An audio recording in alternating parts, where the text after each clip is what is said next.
Sunan Amangkurat I atau Sunan Tegal Arum dengan nama kecil Raden Mas Sayidin merupakan putra dari Sultan Agung dan cicit dari Panembahan Senopati. Semasa menjadi putra mahkota, ia tersandung skandal perselingkuhan dengan istri seorang abdi dalam senior, Tumenggung Wiroguno, pada tahun 1637 saat berusia 20 tahun.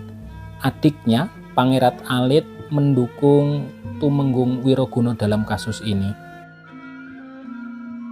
1645, ia diangkat sebagai Raja Mataram, menggantikan ayahnya yang bergelar Susuhunan ing Alogo. Setelah penobatannya tahun 1646, ia bergelar Susuhunan Prabu Amangkurat Agung atau disingkat dengan Amangkurat. Pada penobatannya, semua anggota keluarga kerajaan bersumpah setia kepadanya. Amangkurat I mendapatkan warisan kekuasaan ayahnya berupa wilayah Mataram yang sangat luas, yaitu di Pulau Jawa dan luar Jawa. Setelah naik tahta, ia mencoba untuk membawa stabilitas jangka panjang, tetapi dirusak oleh pemberontakan yang terus-menerus. Untuk memajukan kejayaannya kembali sebagai raja, ia meninggalkan istana keraton Kerto pindah ke istana baru, yaitu di Keraton Pleret, dan menetap di sana hingga tahun 1676. Perlu teman-teman ketahui bahwasanya keraton baru yaitu Keraton Pleret itu berada di sebelah timur Keraton Kerto sekitar 2 km.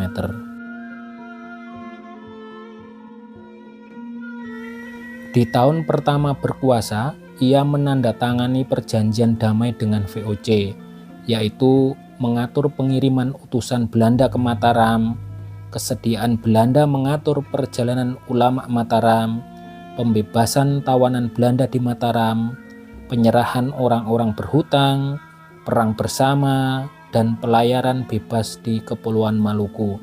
Dengan perjanjian ini, pemerintah Batavia mengakui Amangkurat I sebagai penguasa Mataram dan berjanji mengirim duta setiap tahun dengan membawa hadiah yang banyak kepada sang raja.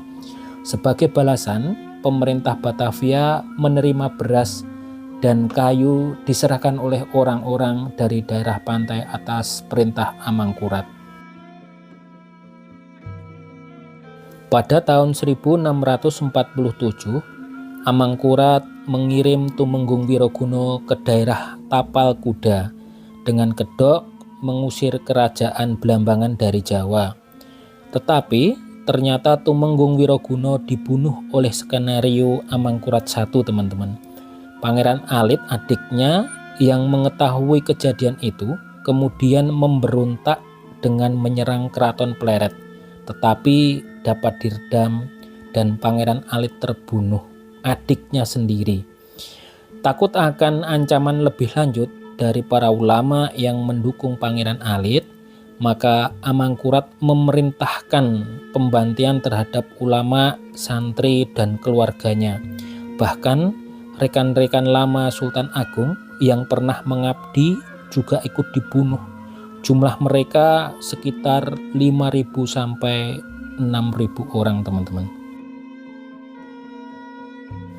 Dikarenakan karena kelalimannya, pada pertengahan 1670-an, ketidakpuasan para pejabat Mataram terhadap raja berubah menjadi pemberontakan terbuka.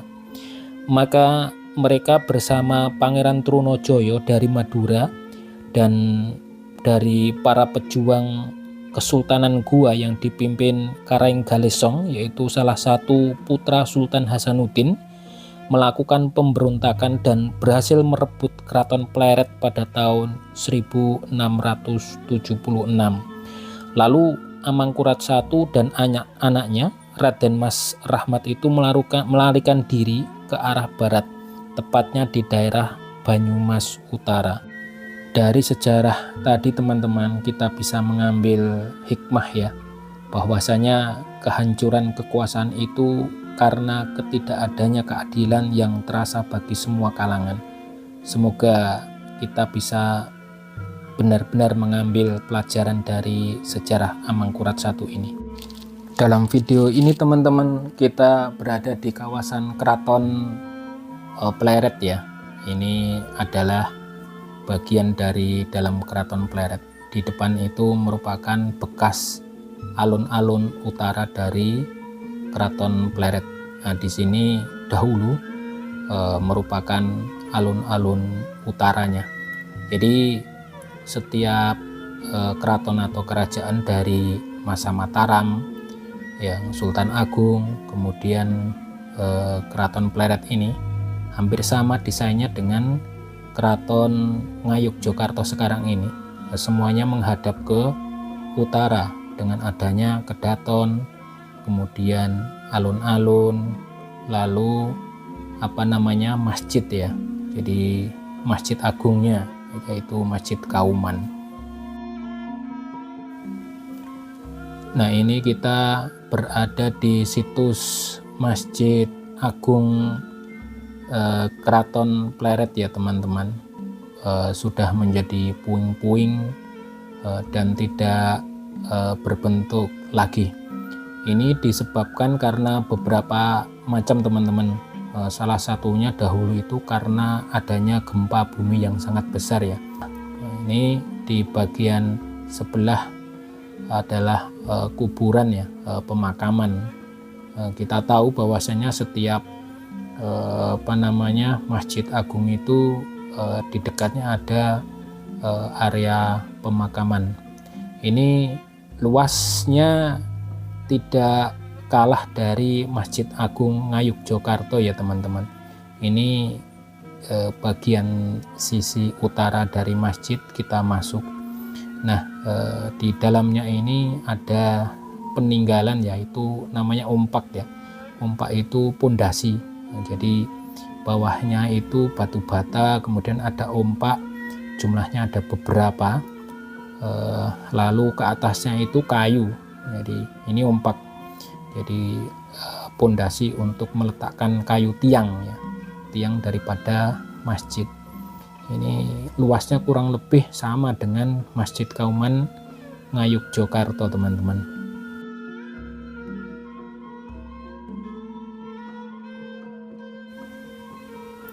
Nah, di depan ini adalah tempat pengimaman ya, atau mihrab ya.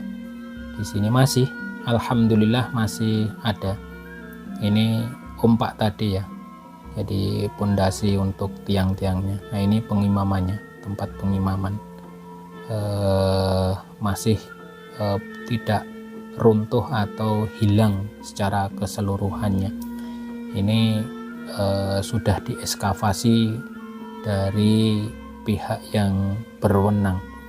Jadi semuanya memakai batu bata yang ukurannya itu lumayan lebar-lebar ya teman-teman.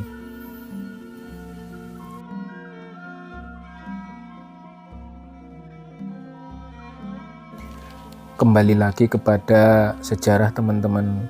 Ini salah satu masjid yang patut disayangkan ya, tidak bisa dijaga sedemikian rupa sedari dulu ya, sekitar 4 abad yang lalu. Andaikan masih berdiri utuh gitu, angka luar biasanya. Di Jogja khususnya di daerah Bantul ini mempunyai Masjid Kauman yang megah dan besar, peninggalan daripada pemerintahan Amangkurat I. Jadi teman-teman,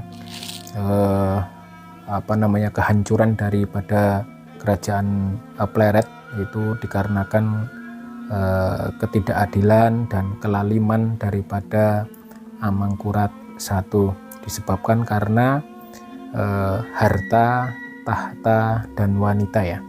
Jadi Amangkurat I itu sifat buruknya itu penyuka wanita. Jadi yang menyebabkan banyak pembunuhan, kemudian menyingkirkan saudara-saudaranya sendiri itu karena wanita. Tahta telah ia dapatkan, ia menjadi raja, tetapi wanita yang menggelincirkannya sehingga ia bertemu dan bertempur dengan saudara-saudaranya dan para pemberontak dalam tanda kutip, sehingga Pangeran Trunojoyo dari Madura itu dan bekerja sama dengan anaknya Raden Mas Rahmat itu bisa memukul mundur dan keluar dari kerajaan, sehingga ia berhasil lari ya, dan ia lari ke arah Banyumas. Sungguh disayangkan apabila ia mempunyai sifat seperti bapaknya Sultan Agung Hanyokrokusumo. Saya yakin masa depan Keraton Pleret itu bisa lebih lama lagi, tidak terlalu singkat gitu, dan amat patut disayangkan kerajaan yang megah, yang besar, dan mempunyai luas wilayah yang luar biasa. Jawa ditambah dengan kekuasaan di luar Jawa itu sungguh patut disayangkan, semuanya lepas satu demi satu dikarenakan yaitu tadi wanita, teman-teman. Situs masjid ini bisa kita bandingkan ya dengan keadaan Masjid Kauman yang sekarang berada di Keraton Ngayog Jogarta. Ini teman-teman, jadi Masjid Kauman Kerajaan Mataram Islam yang sekarang ini ada, masih berdiri megah, berusia sekitar 2,5 abad atau sekitar 3 abad kurang lebih. Kalau berdiri seperti ini teman-teman, Masjid Kauman Pleret itu, dan semua menjadi saksi, tanah, bata, dan semua yang ada di sana menjadi saksi para ulama, para santri dan warga Pleret, Keraton Pleret di masa lalu.